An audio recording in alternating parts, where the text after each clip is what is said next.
Hello नमस्कार दोस्तों, मैं विवेक स्वागत करता हूं आपका विवेक क्लासेस बिजनौर में। आज हम आईपीसी का अगला पार्ट लेकर आए हैं। इससे पहले हम आईपीसी के अध्याय देख चुके हैं और उसके बाद हम देख चुके हैं धाराओं का कुछ पार्ट, जिसमें हम लगभग 124 तक जो धाराएं थी मुख्य वो हम देख चुके हैं। अब हम इसके आगे बात करेंगे, जो भी हमारी धाराएं आज देखेंगे, और इसके बाद एक पार्ट और आएगा धाराएं का, उसको आपको देखना है। बस आप एक बार इसको देखते चलो, जो इंटरेस्टिंग है उसको याद कर लो, जो थोड़ा बहुत समझ में आए उसको कर लो।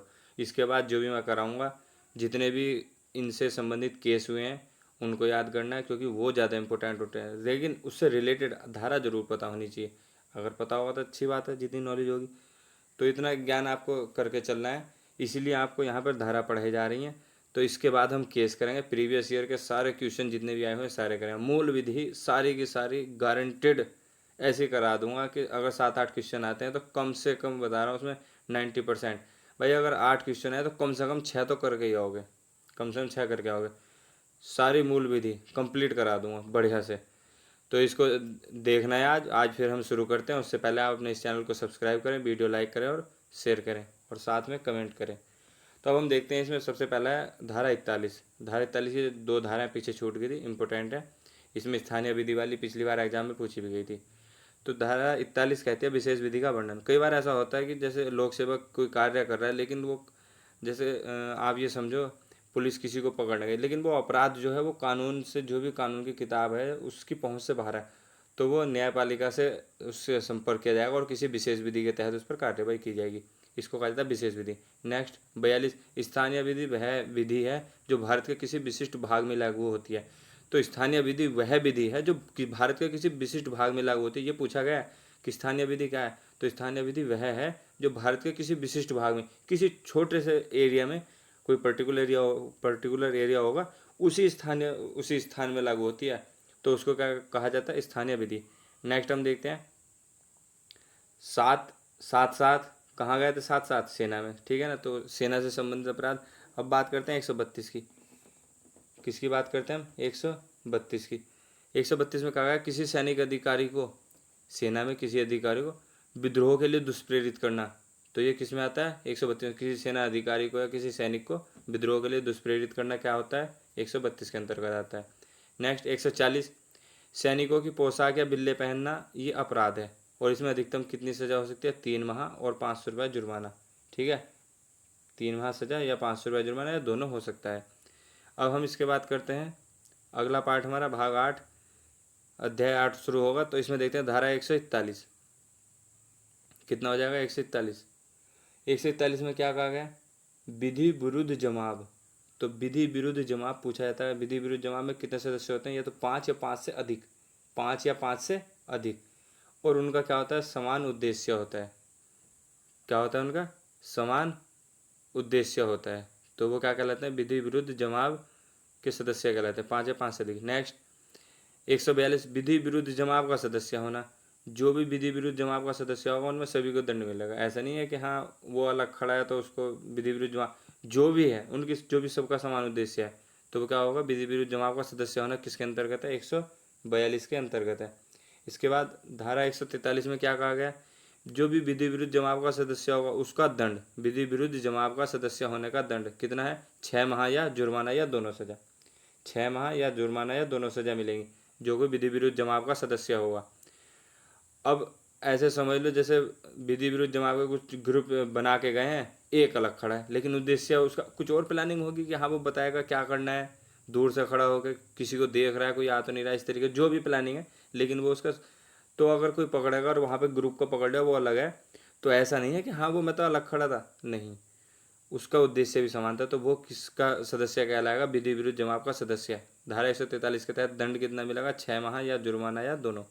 नेक्स्ट बात करते हैं 144। धारा 144 क्या कहती है, विधि विरुद्ध जमाव हथियारों के साथ। अब कैसा हो गया विधि विरुद्ध जमाव, हथियारों के साथ, ठीक है, जिसमें किसी की हत्या भी होने का खतरा है, किसी को बहुत ज़्यादा चोट लग सकती है, शारीरिक क्षति हो सकती है। तो विधि विरुद्ध जमाव में क्या होता है, बहुत खतरा होता है, किसी की मृत्यु हो सकती है, ठीक है। तो इसलिए विधि विरुद्ध जमाव हथियारों के साथ क्या होता है, धारा 144। इसमें क्या है, इसमें कितनी सजा मिलेगी, मैक्सिमम 2 वर्ष की कैद और जुर्माना, या जुर्माना या दोनों, वो एक कंडीशन के ऊपर बात है। और न्यायपालिका क्या करती है। नेक्स्ट 145, विधि विरुद्ध जमाव को बिखर जाने पर भी बने रहना। विधि विरुद्ध जमाव जो भी है उसको कहा भाई तुम अब जा चले जाओ यहाँ से, लेकिन उसके बाद कुछ देर बाद आके देखा तो वो तो फिर अपनी प्लानिंग में लगे हुए हैं, लेकिन उसके बाद भी बने रहना।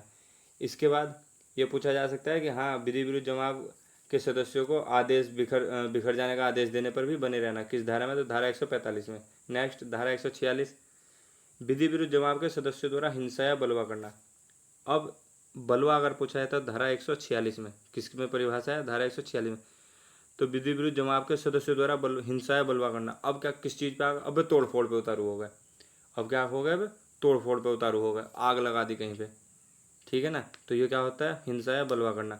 147 में क्या दिया है, बलवा का दंड। बलवा का दंड भी कितना है, 2 वर्ष या जुर्माना या दोनों, वो कंडीशन पर डिपेंड करता है। नेक्स्ट धारा 148, इसमें कहा गया बलवा का दंड यदि बलवा आयुध लेकर हो। अब बलवा कैसा हो गया, अब हथियार लेकर पहुंच गया, हथियार लेकर बस में तोड़ फेड़ कर दी, किसी की दुकान में कुछ कर दिया, तो ये कैसा हो गया, हथियार लेकर बलवा करना, ठीक है। तो उससे क्या होगा, कुछ डर जाएंगे जिससे भाग जाए और फिर बलवा हम आराम से कर लें। तो ये क्या होता है, इसमें क्या होगा, इसमें सज़ा 3 वर्ष होगी या जुर्माना या दोनों, ठीक है, 3 वर्ष सज़ा, समझ में आई। तो धारा 148 यदि आयुध लेकर हो, धारा 146 बलवा या हिंसा की परिभाषा, 147 में बलवा का दंड, 148 में बलवा आयुध लेकर हो।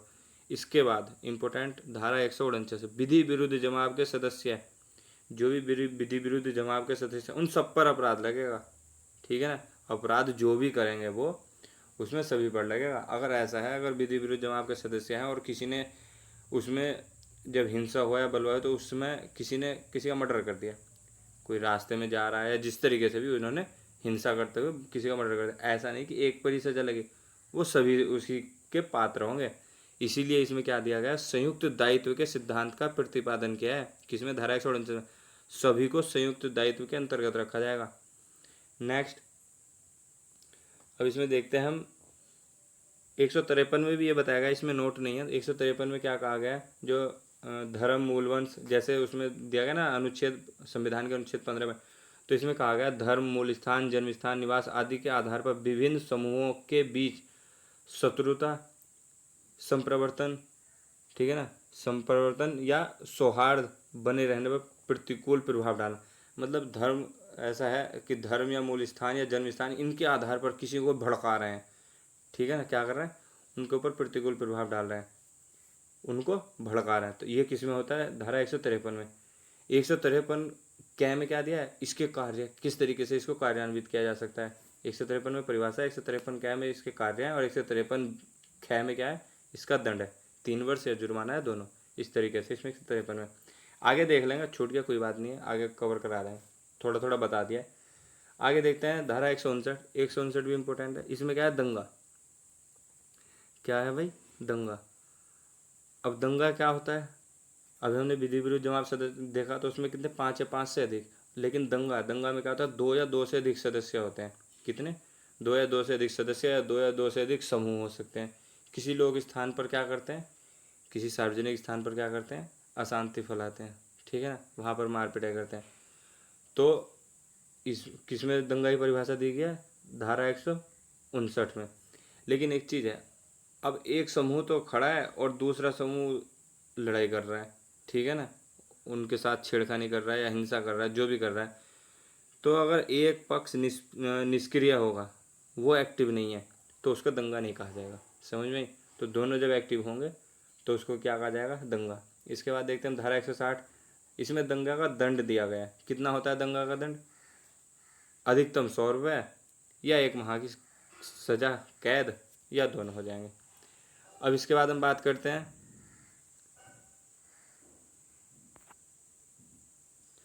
भाग।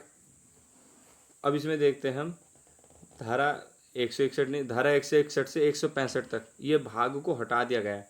इसको क्या कर दिया गया, भाग 9 था, भाग 9 के अंतर्गत 161 से 165 इस भाग को क्या कर दिया गया, हटा दिया गया। कैसे हटाया गया, भ्रष्टाचार निवारण एक्ट 1988 के तहत हटा दिया गया। तो 161 से 165 वाला भाग क्यों हटाया, भ्रष्टाचार निवारण एक्ट 1988 के द्वारा। तो एक चीज़ और याद हो गई होगी, भ्रष्टाचार निवारण एक्ट कब आया था, 1988 में, इस चीज़ को याद रखना। अब बात करते हैं धारा 166 है। धारा 166 क्या करती है, लोक सेवक जो विधि के आदेश की अवज्ञा करता हो या कानून का उल्लंघन करता हो, और कानून का उल्लंघन होने से क्या हो रहा है, उसमें किसी की क्षति कारित होती है, उसमें किसी की क्षति कारित होती है। मैंने बताया था भाग 9, जब मैंने कराया था आपको अध्याय कराया था, तो अध्याय 9 में क्या करता है, भाग 9 अध्याय 9, उसमें क्या था कि जो भी रेलवे क्रॉसिंग पे बैठा है वो क्या कर रहा है, 9, हर चीज़ को क्या कर रहा है, 9, फाटक खोल दे भाई, नो नो नो। और जब वो नो नो कर रहा है तो पुलिस वालों ने कहा तो कोई बात नहीं, इसका नो नो हम अपने आप कर देंगे, 9 में ही दिया है, इसका क्या इलाज करना है। तो इसी के अंतर्गत है भाई, ऐसा नहीं किसी की क्षतिकारित हो जाए, किसी का नुकसान हो जाए, किसी को टाइम पर पहुंचना है, कुछ भी हो सकता है, ठीक है, एम्बुलेंस खड़ी है पीछे, तो इसमें किस में दिया गया है, 166A में। सज़ा कितनी है, 6 वर्ष से वो 6 महीने से 2 वर्ष तक, और जुर्माना भी है। नेक्स्ट 166B, 166B में क्या दिया गया है, पीड़िता को इलाज न देना लोक सेवक के द्वारा। यदि कोई लोक सेवक है और कोई उसके सामने पीड़ित है, कोई पीड़ित पड़ा है या पीड़िता है, और अगर उसको इलाज नहीं देता है तो उसके ऊपर केस हो सकता है, 1 वर्ष की कैद। और ये किस पर लागू होता है, केवल पुलिस पर, क्योंकि भाई और किसी का तो ऐसा यूनिफॉर्म है नहीं है, किसी की यूनिफॉर्म नहीं है। तो पुलिस वाले अगर कहीं पे दिख गया तो उसकी कोई वीडियो बना देगा और वीडियो बना के डाल देंगे कि पुलिस के सामने कोई बीमार पड़ा था, पीड़ित पड़ा था, सड़क पर पड़ा था, जहाँ भी पड़ा था, जिस तरीके से भी है, तो उसको इलाज नहीं दिलवाया, पुलिस कितनी लापरवाह हो गई। बाकी किसी का कुछ नहीं पता चलता है, ठीक है। तो ये केवल सब पुलिस के लिए।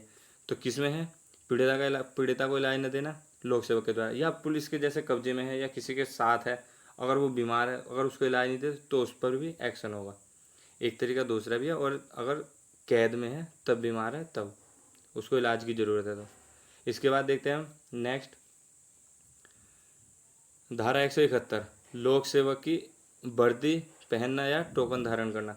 अब क्या है, 171 में कहा गया लोक सेवक, कोई भी लोक सेवक उसकी वर्दी पहनना, जिसकी यूनिफॉर्म होती है, वर्दी पहनना या टोकन धारण करना। इसमें भी कितने, 3 माह या जुर्माना। पीछे पढ़ा था हमने 100, ये जो सैनिक वाला पढ़ा था 132, सॉरी 140 में क्या पढ़ा था हमने, सैनिकों की पोशाक या बिल्ले पहनना। उसमें भी कितना था, 3 माह की सज़ा थी, और उसमें 500 रुपये जुर्माना था। और यहाँ भी कितना है, 3 माह की सज़ा और जुर्माना है 171 में, कोई भी लोक सेवक हो। नेक्स्ट 174, लोक सेवक का आदेश न मानकर गैर हाजिर रहना, 1 माह सजा या जुर्माना, ठीक है। तो इसमें ये 174 को, इसको थोड़ा सा यहाँ पे कट कर लेना, इसको दूसरी मैं लैंग्वेज बोलता हूँ उसको वहाँ पर नोट कर लेना।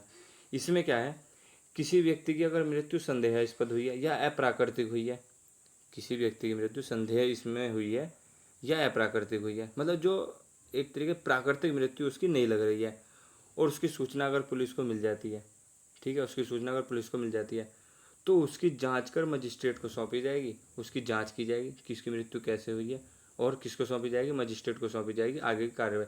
इसमें एक एग्जाम्पल ये भी हो सकता है, जैसे किसी विवाहिता की मृत्यु हुई है, ठीक है, जैसे किसी लड़की की शादी हुई थी लेकिन उसकी 7 साल से पहले उसकी मृत्यु हो गई और कोई नॉर्मल डेथ नहीं है, तो उसकी जांच की जा सकती है। यदि किसी ने बताया या पुलिस को पता लगता है तो खुद भी कर सकते हैं, और किसको दिया जाएगा, 174 के तहत मजिस्ट्रेट को। उसके बाद जो भी कार्रवाई होगी वहाँ से होगी। तो 174 को यहाँ से इसको कट करके उस तरीके से नोट कर लेना जो बताया।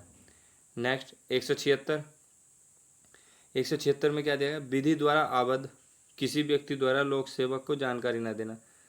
अब भाई विधि द्वारा, कानून द्वारा मजबूर है जो भी लोक सेवक है, अब वो जाकर किसी से जानकारी मांग रहा है, तो जानकारी देने वाला है तो जानकारी को कम बता रहा है, ठीक है ना, जानकारी कम दे रहा है या जानकारी नहीं दे रहा, पता होते हुए, ऐसा नहीं कि उसे पता नहीं है तब, पता होते हुए भी, जानकारी होते हुए, तो उसको सज़ा दी जाएगी। कितनी, 1 माह की सज़ा या 500 रुपये जुर्माना, या दोनों भी हो सकते हैं।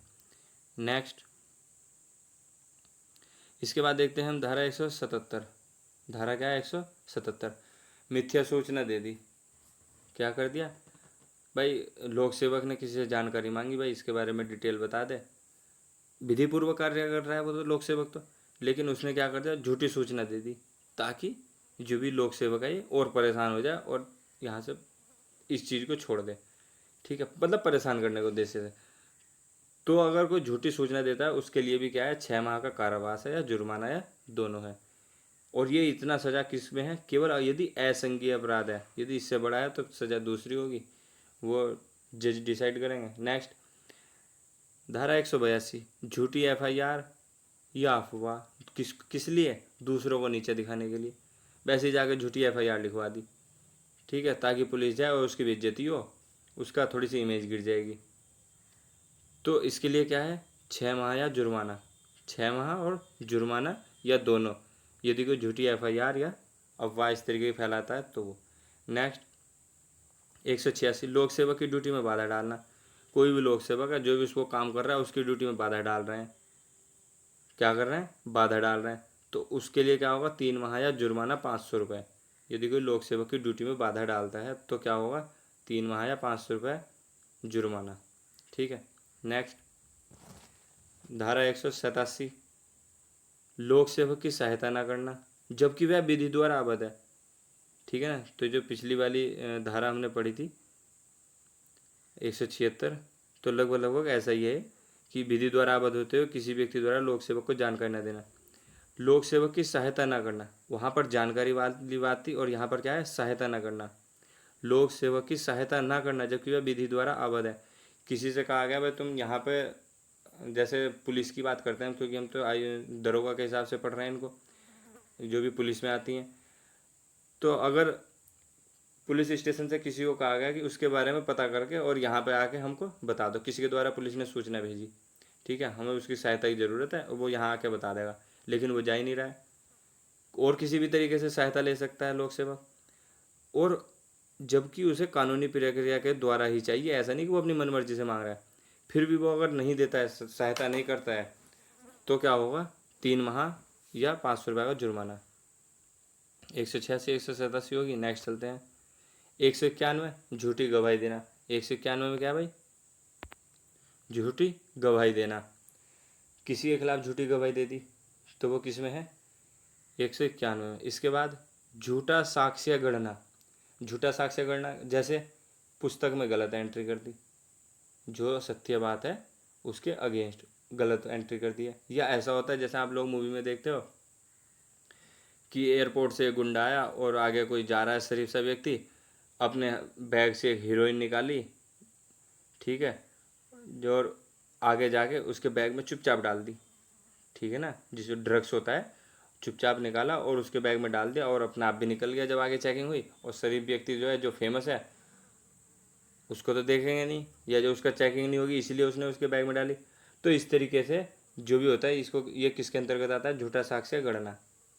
नेक्स्ट 193, 193 क्या कहा गया, झूठी गवाही का दंड।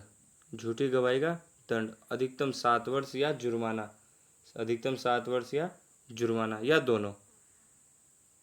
नेक्स्ट 194, मिथ्या साक्ष्य के लिए मृत्यु दंड तक का प्रावधान किया गया है। कई बार यह पूछा जाता है कि किस किस धारा में मृत्यु दंड का प्रावधान है, तो मिथ्या साक्ष्य के लिए भी मृत्यु दंड का प्रावधान है। और वो कहाँ पर है उसको हम देखते हैं आगे। नेक्स्ट देखते हैं धारा 201 में सबूत मिटाना। यदि सबूत मिटा दिए तो इससे संबंधित केस है, वो हम बाद में देखेंगे, मैं कह चुका हूँ पहले भी। तो सबूत मिटाना, उसके बारे में। अब सबूत मिटाने के लिए क्या होगा, सज़ा। ऐसा देखो आप, यदि साक्ष्य को मिटा दिया गया और उस साक्ष्य अगर वो सही होता तो उसके जो सज़ा होती वो मृत्युदंड होती। तो जिसने गड़बड़ी की है, जिसने गड़बड़ी की है, ऐसा समझ लो ए है, ए जेल में है और उसका साथी है बी। ए क्या है, जेल में, और बी ने उसके साक्ष्य में गड़बड़ी कर दी। ए को क्या मिलना था, मृत्युदंड। ए को क्या मिलना था, मृत्युदंड। लेकिन जब जांच होगी, पता चला कि इसने गड़बड़ी किया, तो बी को भी सजा मिलेगी। कितनी, अधिकतम 7 वर्ष या जुर्माना या दोनों, यदि उसको मृत्युदंड की सजा मिली है। दूसरी चीज़, यदि उसको आजीवन कारावास मिलता, 201 धारा के अंतर्गत यदि उसको आजीवन कारावास मिलता तो उसको कितनी सजा मिलेगी, बी को 3 वर्ष तक, 3 वर्ष तक की सजा हो सकती है। नेक्स्ट, यदि उसको 10 वर्ष से कम तक का कारावास मिलना था, यदि उसको 10 वर्ष से कम का कारावास मिलना था तो क्या होगा, जो भी उसको सजा मिली थी उसका 1/4 किसको मिलेगी, बी को। ए को तो मिलनी है, बी को भी साथ में ये जो सबूत मिटा रहा है उसके लिए क्या होगा, सजा मिलेगी। अब आगे देखते हैं इसमें 212, 212 में क्या दिया गया, अपराधी को शरण देना। अपराधी को क्या कर लें, शरण दे दी अपने घर में, या जैसे घर का भी कोई सदस्य है उसको क्या दे दिया, शरण दे दिया। तो इससे संबंधित केस है, पूछा गया था पिछली बार भी। आगे देखते हैं हम, तमिलनाडु वर्सेस नलिनी का केस है। तो इसमें जो है अपराधी को शरण देना भी क्या है, एक अपराध है। इसमें क्या है, यदि अपराधी को मृत्युदंड की सजा है तो उसके बदले में अगर शरण दी है तो शरण देने वाले को क्या मिलेगा, 5 वर्ष की कैद, जुर्माना। आजीवन कारावास है तो 3 वर्ष, या अदर में मैंने बताया 1/4। लेकिन यहाँ पर शरण देने के लिए क्या मिलेगा, मृत्युदंड के केस में 5 वर्ष, वहाँ पर कितनी थी 7 वर्ष, अधिकतम 7 वर्ष और जुर्माना। यहाँ पर कितनी है 5 वर्ष तक और जुर्माना। बाकी आजीवन कारावास में यहाँ भी 3 वर्ष है और वहाँ भी 3 वर्ष है। अदर्स में 1/4। नेक्स्ट 223 लोक सेवक द्वारा हिरासत से भाग जाना, जैसे कैदी भाग गया। लोक सेवक के संरक्षण में छोड़ रखा है किसी को, कैदी को, ठीक है, विधिपूर्ण तरीके से किसके संरक्षण में, किसी लोक सेवक के संरक्षण में है कैदी, लेकिन कैदी भाग जाता है तो 223 के अंतर्गत किस पर कार्रवाई होगी, लोक सेवक पर। नेक्स्ट 228 न्यायिक व्यक्ति का अपमान। 228 में क्या है, न्यायिक व्यक्ति का अपमान। ऐसा लग रहा होगा लगभग सारी धाराएं पढ़ रहे हैं हम, लेकिन बहुत छोड़ रखी हैं। आगे जब हम प्रैक्टिस करेंगे या जब हम प्रीवियस ईयर देखेंगे वहाँ से बता देंगे कितनी पढ़नी है, ठीक है ना। बस आप इस समय तो बस सरसरी निगाह से अपना देखते चलो। तो 228 में क्या कहा गया है, न्यायिक व्यक्ति का अपमान। 228 क्या है, पीड़िता की पहचान उजागर न करना, बहुत इंपॉर्टेंट है। पीड़िता की पहचान उजागर न करना किस केस में, जैसे कोई बलात्कार का केस है या कोई और केस है इस तरीके का, अन्य कोई बहुत ज़्यादा कतिपय अपराध है कोई, जिसके बारे में बताएंगे तो उसकी बेइज्जती होगी, ठीक है ना, उसकी इमेज पर असर पड़ेगा।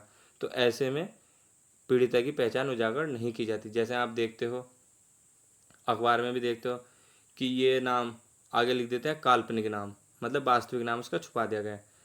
आगे 231 सिक्कों का कूटकरण। सिक्कों का क्या किया था, कूटकरण। किस में है भाई सिक्कों का कूटकरण, किस में है, अध्याय 12 में। अध्याय किस में है, 12 में। क्या बताया था, एक का क्या बताया था उसने, 2, कि 1 का 2 दे दे। 1 रुपये को क्या बताया था, 2, किलो 2 रुपये हैं कुछ दे दे, किसका, 1 का 2। नेक्स्ट धारा 255 सरकारी स्टाम्प का कूटकरण। किसमें, सरकारी स्टाम्प का कूटकरण 255 में। इसके लिए भी सजा है। इसके लिए सजा कितनी हो सकती है, इसके लिए सजा लगभग 10 वर्ष तक हो सकती है, वो डिपेंड करता है किस प्रकार का है, सरकारी स्टाम्प का कूटकरण।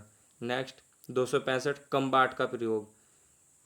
मापतोल में गड़बड़ कर देते हैं बहुत लोग, तो अगर वो पकड़ा जाता है तो उसके लिए क्या सजा है, 1 वर्ष या जुर्माना या दोनों। धारा 268 में दिया गया लोक न्यूसेंस। लोक न्यूसेंस क्या है, कोई बाधा उत्पन्न करना या हानि पहुंचाना। कहीं पर कोई पर्टिकुलर एरिया जहाँ पर कुछ लोग अपनी ज़मीन पर रहते हैं, तो वहाँ पर उस ज़मीन का क्या करते हैं, वो अधिभोग करते हैं, उपभोग करते हैं। तो वहाँ पर अगर कोई बाधा उत्पन्न करता है या हानि पहुँचाता है तो एक जन सामान्य को क्या होती है, हानि होती है, वहाँ पर बाधा पहुँचती है उसके कुछ कार्य से। कोई ऐसा कार्य करता है जिससे बाधा उत्पन्न होती है या हानि पहुँचती है, तो वो क्या कहलाता है, लोक न्यूसेंस कहलाता है। नेक्स्ट देखते हैं 272 खाद्य पदार्थों में मिलावट करना। खाद्य या पेय पदार्थों में मिलावट करना क्या है, 6 माह की सजा और जुर्माना। नेक्स्ट है 279 लोक मार्ग पर उतावलेपन या उपेक्षा से कोई वाहन चलाना, या ओवर स्पीडिंग कर दी किसी ने, 125 भगा दिया, या बाइक को वो बना दिया, सांप की तरह लहरा दिया, ठीक है ना, चलाते ना बहुत तिरछे करके चला देते हैं, तो इस टाइप के जो है तो उनको क्या कहा जाता है, उनको कितनी सजा है, 6 माह की सजा या 1000 रुपये जुर्माना या दोनों। लोक मार्ग पर इस तरीके से अगर कोई वाहन चलाएगा, ओवर स्पीड चलाएगा या बाइक को सांप बना देगा, इस टाइप से। नेक्स्ट धारा 292 में कहा गया अश्लील पुस्तक बेचना। अश्लील पुस्तक या कोई सामग्री बेचना, इलेक्ट्रॉनिक चीज़ें आजकल बहुत है, तो इस तरह का कुछ बेचना, वो किस में दिया गया है, धारा 292 में अपराध बताया गया है। नेक्स्ट है 293 में क्या कहा गया, अवयस्क को बेचना, जो कोई एडल्ट नहीं है, 18 से कम एज का है, उसको बेचना, ये किस में कहा गया, 293 में। 294 अश्लील हरकतें करना या गाना गाना। कहाँ पर, सार्वजनिक स्थान पर, कोई सड़क पर जा रहा है, गाना गाते जा रहा है, अश्लील गाने गा रहा है, तो वो किस में आएगा, 294, या कोई अश्लील हरकतें कर रहा है, ठीक है। जैसे सार्वजनिक स्थान पर अगर कोई अश्लील हरकतें करता है तो किसके अंतर्गत अपराधी है, 294। नेक्स्ट किसी धर्म स्थल का अपमान करना। नेक्स्ट है किसी धर्म स्थल का अपमान करना, तो इसमें कितनी सजा है, भाग 15 में है ये, जो अध्याय 15 है उसके अंतर्गत है, 295 298। तो 295 में क्या कहा गया है, किसी धर्म स्थल का अपमान करना, तो किस में कहा गया, 2 वर्ष और जुर्माना। नेक्स्ट धार्मिक जमाओं में विघ्न डालना, कीर्तन हो रहा है या आरती हो रही है, वहाँ पर विघ्न डालना इस टाइप से, तो वो किस में कहलाता है, वो उसके लिए कितनी सजा है, 2 वर्ष या जुर्माना। धार्मिक जवाब में विघ्न डालना 296। नेक्स्ट की बात करते हैं, धारा 298, धार्मिक भावना को आद करने के लिए कुछ विरोध सूचक शब्द उच्चारित करना। कुछ कर देते हैं उल्टे सीधे शब्द बोलते रहते हैं, ठीक है ना। भगवान के ऊपर जैसे बोलते हैं कि हाँ मूर्ति खंडित कर देते हैं कुछ, या बहुत अलग अलग शब्द बोलते हैं, ठीक है। तो धार्मिक भावना को आहत करने के लिए कुछ विरोध सूचक शब्द उच्चारित करना किसमें, 1 वर्ष की सजा और जुर्माना है। नेक्स्ट 299 में क्या कहा गया, मानववध। मानववध के लिए कितनी सजा है, 10 वर्ष। मानववध क्या होता है, एक तरीके से ऐसे समझ लो, जो अपराध के 4 मुख्य बिंदु बताए थे उसमें ऐसा समझ लो कुछ छूटा हुआ है, उसमें से कुछ नहीं है। अब मैं इसका एग्जाम्पल बताता हूँ, जैसे गंभीर व अचानक प्रकोपन, एक तरीके से इसमें क्या होगा, अचानक जैसे प्रकोपन। अब गंभीर व अचानक प्रकोपन से क्या है, ऐसा समझ लो कि जैसे कोई हस्बैंड वाइफ रहते हैं बाहर।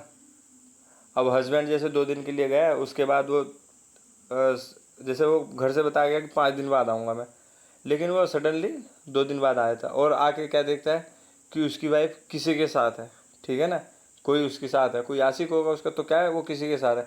तो उसके दिमाग में तो नहीं था हाँ इसका मुझे मर्डर करना है, और वो वहीं पर उसका मर्डर कर देता है अचानक। गंभीर और अचानक मतलब प्रकोपन, तो ये किसके अंतर्गत आता है, गंभीर व अचानक प्रकोपन के अंतर्गत आता है, तो ये मानववध की श्रेणी में आता है।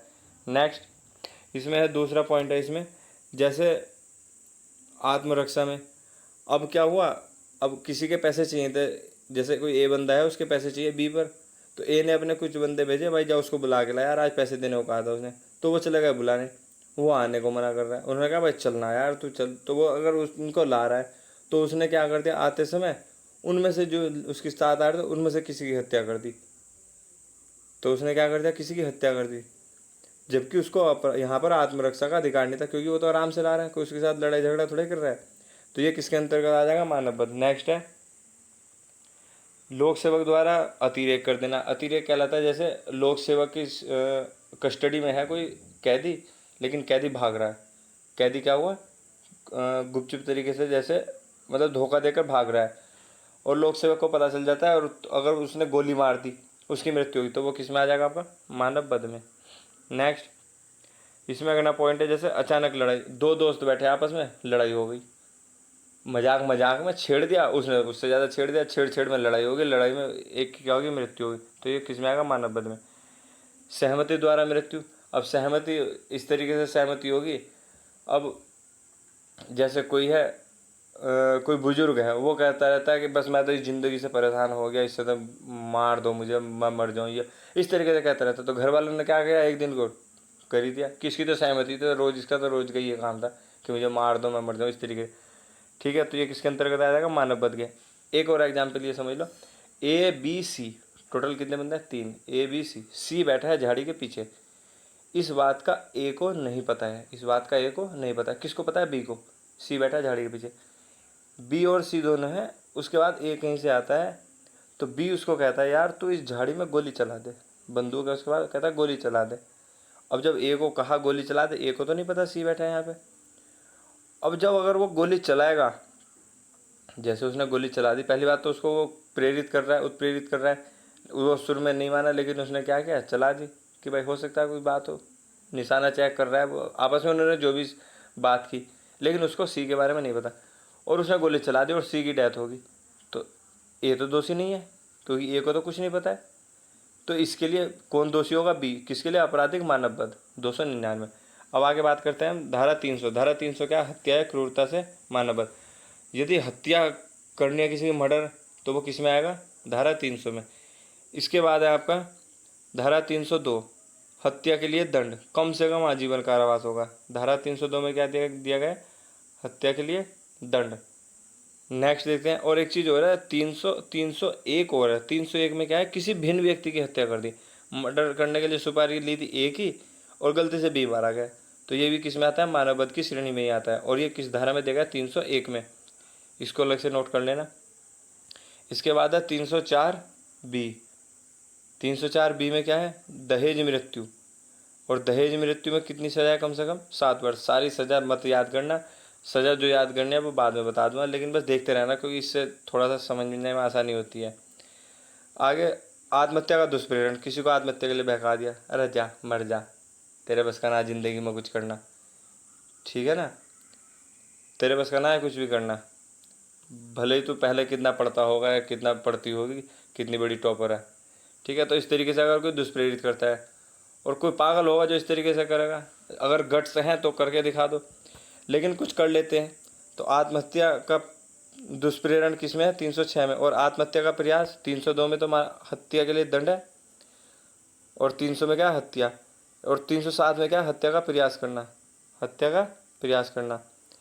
309 में आत्महत्या का प्रयास करना। ये एक ऐसा अपराध है जिसको अगर कर दिया तो सजा नहीं है, और नहीं किया तो सजा है। आत्महत्या अगर हो गई पूरी तो मर ही गए तो कोई सजा नहीं, अगर आत्महत्या से बच गया तो सजा है। कितनी है? 1 वर्ष और जुर्माना। नेक्स्ट 312 क्या है? गर्भपात कराना, अबॉर्शन कराना।